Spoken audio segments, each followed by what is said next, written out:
Gary Washburn joins us from the Boston Globe.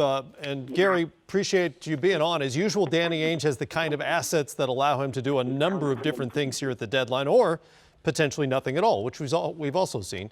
How likely are the C's to be active tomorrow, or are they keeping the proverbial powder dry for summertime and a big swing for Anthony Davis? Yeah, I think they'll probably stand pat tomorrow. I think they're a team to look out for in the buyout market, where you're going to have potentially guys like DeAndre Jordan, Wayne Ellington, others, Wesley Matthews available because they could use shooting. They could use another big. But I don't see them toying with their roster tomorrow. You know, the guys that are impending free agents are Marcus Morris. He's too valuable to the team. Terry Rozier is a restricted free agent. I don't think they would move a Jaylen Brown or anyone like that. So I think everyone's pretty much safe. But I think they will definitely look for someone in the buyout market. Like last year, they were able to add Greg Monroe. Right. As you know, Kyrie Irving raised eyebrows with his recent comments about free agency, kind of walking back his vow in the fall to re-sign with Boston. Has the C's brass become more concerned, or was there uncertainty there all along on Kyrie? I think there's always uncertainty until the contract is officially signed. And he officially opts out, and you offer him the max, and he says yes, and he shows up, and you take the picture and you put it on Twitter. So I think there was always a level of concern, but I think now there's more of a sense of urgency that this team has to do something significant this season. They have to win. Kyrie needs to be happy. And I don't think he's unhappy in Boston. I just think the road to this point so far has been more bumpy than I think anyone expected. And who knows what Kyrie's going to think July 1st. I think the one thing I've discovered about Kyrie is he doesn't like when people can predict what he's thinking. So he'll go against the grain, sometimes just to go against the grain. And that might be the case now where he doesn't like when people try to predict his thoughts. He doesn't want to be someone you can figure out easily. I think that bothered him since he made the announcement. I just don't think he wanted to say, even though he might have felt it, that he wanted to re-up with Boston. I think he just wanted to leave that door slightly open. Gary, what you were describing there in terms of not really being committal and not wanting people to be able to read him terribly well is sort of what I think of Danny Ainge as well. And many times everybody has thought that he needs to load up all the assets, put them on the table and go get a star, and he's chose to continue to be patient. Are the moves that have happened in the Eastern Conference, the Tobias Harris, by way of example, moving to Philadelphia, does that put any more pressure on Danny to try to capitalize now on the window they have to seize the Eastern Conference? Yeah, I do think that Danny's probably doing a little bit more thinking tonight than he did last night when the trade, obviously that trade broke about 1 a.m. Eastern. So I do think the Celtics are probably just, they're going to keep the phone open. They're going to keep their ringer on high and see what they can get. But I just don't think he toys with this roster unless there's something that he just can't possibly turn down. I don't know. I don't think he has the salaries that he wants to move for a player who, like an impending free agent, like a Tobias Harris who's making $16 million. I think the way their salaries match up, I don't think that it fits very well. And I just think that's kind of happenstance at this point. And I also think he's happy with the roster. He's happy. They've won 10 out of 11. They're 26-9 since starting 10-10. So he kind of feels like they're getting it together. He's always had a patient approach about this team. So I don't think he's going to push the panic button, but I wouldn't be surprised. As I said earlier, they definitely look in the buyout market and try to add to the depth. Gary, this is Tom Penn. You just hit on it for me. You said he's happy with the roster now. My question's a little different. Do you think he believes in this roster?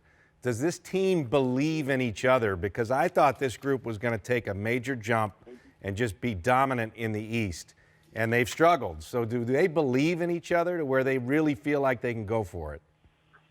Tom, I think that was a process. And I think that they thought they believed in each other. They had these September scrimmages at 5-on-5s before camp started, and everybody was looking great. But every team says that. Everybody looks great entering camp. And I just thought that they felt like they were going to start out, 23-1 or, one of those Warrior 25-0 starts. They were going to knock people out. But then all of a sudden the trouble started. Hayward was way, worse than they expected. They thought he'd have a slow start, but he's still trying to get his confidence back. Jaylen Brown and Terry Rozier getting used to new roles. So it's been difficult. You know, they've had the injury bug a little bit. But I just think now, Tom, they're just starting to kind of have faith in each other.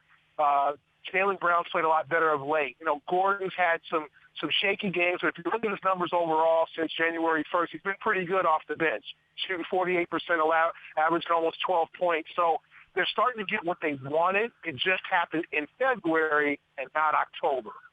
Hey, Gary, looking at the longer timeline and the Anthony Davis situation, obviously the Celtics potentially have maybe what most people would say is a better package to offer than the LA Lakers do. How committed are they to that particular plan, and to what degree does it hinge on Kyrie's commitment to come back? Yeah, I think that they're going to have to figure out whether that Anthony Davis coming is directly linked to Kyrie Irving coming back. And if I'm New Orleans, I ask for Jason Tatum. It's the first thing I ask for. And I don't do a deal without Tatum. And so they're going to try to do a deal without Tatum. They don't want to give him up. And so I think they've got a lot of thinking to do over the next few months until July 1st to figure out, okay, what kind of package is going to work? What do we want to sacrifice? Are we sacrificing too much? Are we going to give away a lot of our core just to pair Kyrie and Anthony Davis? And how is that going to work in the East? And so I think there's a lot of questions that Celtics have to answer over the next few months and think about. How does this season turn out? How does Jaylen Brown look at the end, at the end of the season? He's up for an extension this summer. What do you do about that? Or do you send him to New Orleans and just New Orleans, re-up him? It's a lot of moving pieces. I'm uncomfortable with this whole, the Pelicans will wait till the Celtics till July 1st, and then the Celtics will have a package and they'll get it. It'll be nice and neat. Nothing works that neatly in the NBA, so I don't think it will work that neatly this time. Yeah, the Celtics are always one of the more fascinating puzzles in the league, and that hasn't changed here at the deadline either. Gary Washburn with us from the Boston Globe. Gary, appreciate the time. Thank you.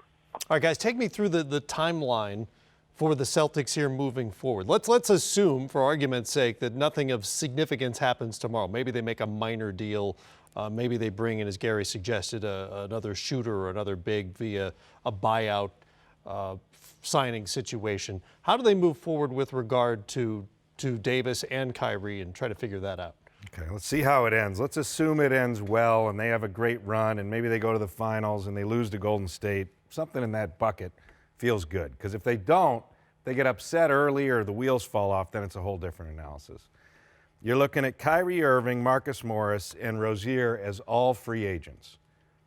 How much are you going to pay these guys? And how much do you really believe in what you have? Because it's going to get really expensive with the luxury tax, the repeater tax, all these punitive things to prevent this from happening. And they have major decisions to make.